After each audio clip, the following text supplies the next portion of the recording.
हाय, मैं हूँ विकास और आप देख रहे हैं कॉमर्स फंडामेंटल। आज की वीडियो का टॉपिक है short term sources of finance for a company.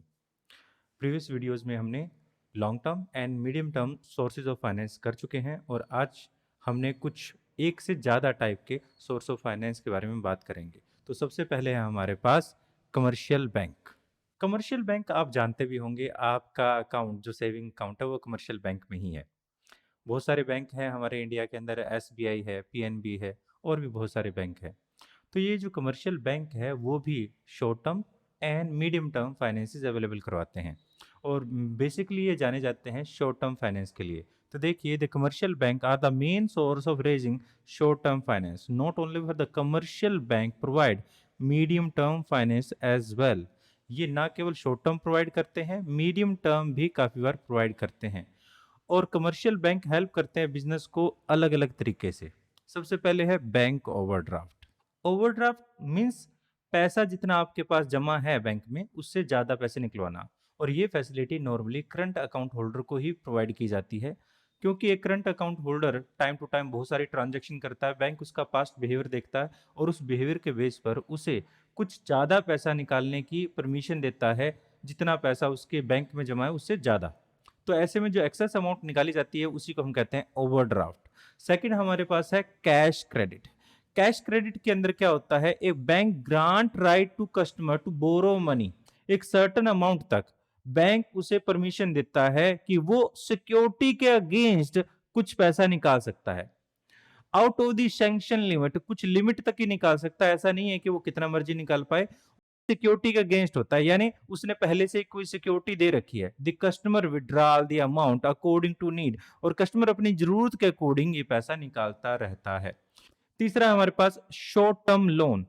एक शॉर्ट टर्म लोन का मतलब है जब एक लमसम अमाउंट बैंक जो है वो पे करता है कस्टमर को, उसके अकाउंट में ट्रांसफर कर देता है। बैंक नॉर्मली कैश आपको नहीं देता, आपको अकाउंट में ट्रांसफर करता है। तो ये जो लोन है उसको हम शॉर्ट टर्म लोन कहते हैं। उसके बाद है हमारे पास discounting of bill. Bill of exchange भी एक बहुत ही अच्छा सोर्स ऑफ फाइनेंस हो सकता है। किसी हम अकोमोडेशन बिल का भी इस्तेमाल कर सकते हैं। नॉर्मली क्या होता है, एक बिल जो रिसीवेबल हमारे पास है उसे हम बैंक के पास से डिस्काउंट करवा लेते हैं उसकी ड्यू डेट से पहले, बिफोर ड्यू डेट। तो ऐसे में ये भी एक सोर्स ऑफ फाइनेंस है। बैंक इसके लिए सर्टन डिस्काउंट कट करता है, डिस्काउंट जो है डिडक्ट कर लेता है। इसे हम डिस्काउंटिंग कहते हैं, डिस्काउंटिंग ऑफ बिल कहते हैं। Under the facility bank discounts bill receivable of its customer, it charge some commission for it. ये कमीशन नहीं है, ये ही डिस्काउंटिंग है। तो ये था हमारे पास आज का पहला सोर्स ऑफ फाइनेंस जिसे हम कहते हैं कमर्शियल बैंक। आगे हमारे पास ट्रेड क्रेडिट। मान लीजिए आप किसी से पैसा उधार लेना चाहते हैं, लोन लेना चाहते हैं, लैंड करना चाहते हैं, तो वो आपको पैसा देने के बजाय वो आपको माल जो है वो उधार में यानी क्रेडिट में आपको परचेज करवा देता है। आपको पैसा देने की जरूरत नहीं है, पैसा आप बाद में दोगे। तो ये भी एक तरह से क्या है, फाइनेंस ही है। अगर आपको वो माल खरीदना होता तो आपको पैसे की जरूरत थी, बट आपकी क्रेडिट कैपेसिटी की वजह से अब वो पैसे की जरूरत आपको नहीं रही कुछ टाइम के लिए। तो एक तरह से ये भी शॉर्ट टर्म फाइनेंस ही है। थर्ड हमारा सोर्स ऑफ फाइनेंस है inter cooperative deposit. Inter cooperative deposit एक शॉर्ट टर्म फाइनेंस है, फंड है। यहां पर एक फर्म दूसरी फर्म को फंड अवेलेबल करवाती है। जब एक फर्म दूसरी फर्म को फंड अवेलेबल करवाती है तो यहां पर एक बीच के अंदर हमारे पास ब्रोकर शामिल हो जाता है। इसलिए यहां पर ब्रोकर की इन्वॉल्वमेंट जो है बढ़ जाती है। जहां एक कंपनी दूसरी कंपनी को शॉर्ट टर्म के लिए फंड अवेलेबल करवाती है और ये जो फंड है वो अनसिक्योर्ड नेचर का है, तो यहाँ पर ब्रोकर की इन्वॉल्वमेंट बढ़ जाती है। बट यहाँ पर एक बात और देखने वाली ये है कि यहाँ का जो रेट ऑफ इंटरेस्ट है वो नॉर्मली बैंक रेट से हायर होता है। और यहाँ पर एक एडवांटेज ये है कि यहाँ पर आईसीडीज के अंदर किसी प्रकार की लीगल हैजल्स नहीं है या फिर ब्यूरोक्रेसी नहीं है, यानी ब्यूरोक्रेट्स जो है शामिल नहीं होते, ऑफिसर शामिल नहीं होते। इस वजह से यहाँ पर किसी प्रकार का करप्शन भी नहीं होता है। तो यहाँ पर हमारे पास टाइप ऑफ आईसीडीज क्या है। सबसे पहले हमारे पास 3 मंथ डिपॉजिट। 3 मंथ डिपॉजिट के अंदर क्या होता है कि यहाँ पर जो जनरली कंसीडर किया जाता है बोरोवर को सोल्व प्रॉब्लम, शॉर्ट टर्म की फाइनेंशियल प्रॉब्लम, क्योंकि ये 3 महीने के लिए ही पैसा दिया जा रहा है, तो ये शॉर्ट टर्म की फाइनेंशियल नीड जो है उसको पूरा करता है। Normally short term financial need बहुत सारे रीजन से जनरेट हो सकती है, जैसे सच एज टैक्स पेमेंट के लिए, एक्सेसिव रॉ मटेरियल इंपोर्ट किया है, या फिर पेमेंट ऑफ डिविडेंड है, या एक्सेसिव कैपिटल एक्सपेंडिचर है, और बहुत सारे रीजन हैं जिनकी वजह से 3 मंथ डिपॉजिट जो है हमें रिक्वायरमेंट रहती है। ऐसे में जो एनुअल रेट होता है इस प्रकार का, तो उसके ऊपर यहाँ पर 12%, अराउंड 12% जो है इंटरेस्ट पे किया जाता है। उसके बाद हमारे पास आती है 6 month deposit. 6 month deposit normally first class borrowers को दिया जाता है।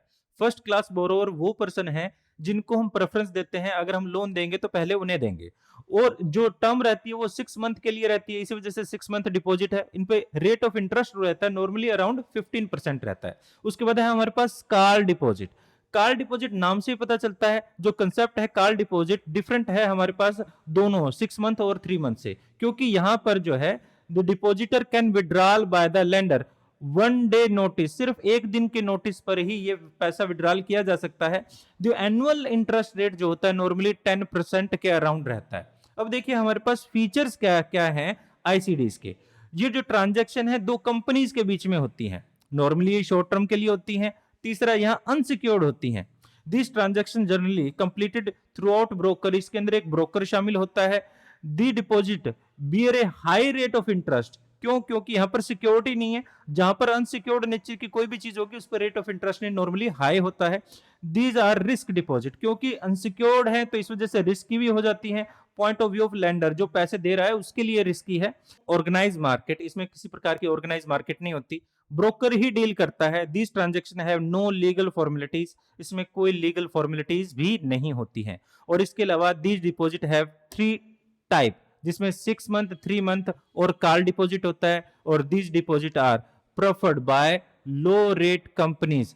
लो रेटेड कंपनी का मतलब जो ज्यादा प्रॉफिट नहीं कमाती हैं, जिनको टाइम टू टाइम छोटी मोटी जरूरतों के लिए, छोटी मोटी कैसी जरूरतें थी, टैक्स पे करना है, रॉ मटेरियल परचेज करना है, पेमेंट करनी है डिविडेंड की, या फिर एक्सेस कैपिटल एक्सपेंडिचर हो गया है, broke down in the production, production जो है रुक चुका है, इनमें से छोटी छोटी इस प्रकार की जरूरतों के लिए इस प्रकार का जो फंड अरेंज किया जाता है। इसी वजह से इसको लो रेटेड कंपनीज ही नॉर्मली लेती हैं। ये थी हमारी आईसीडीज, और ये अब तक की हम सभी वीडियोज में हम short term, medium term and long term financial needs को पूरा कर चुके हैं। आगे आने वाली वीडियो में हम डिपॉजिटरीज करेंगे। तो फिर मिलते हैं किसी और वीडियो में। Thanks for watching and have a piece.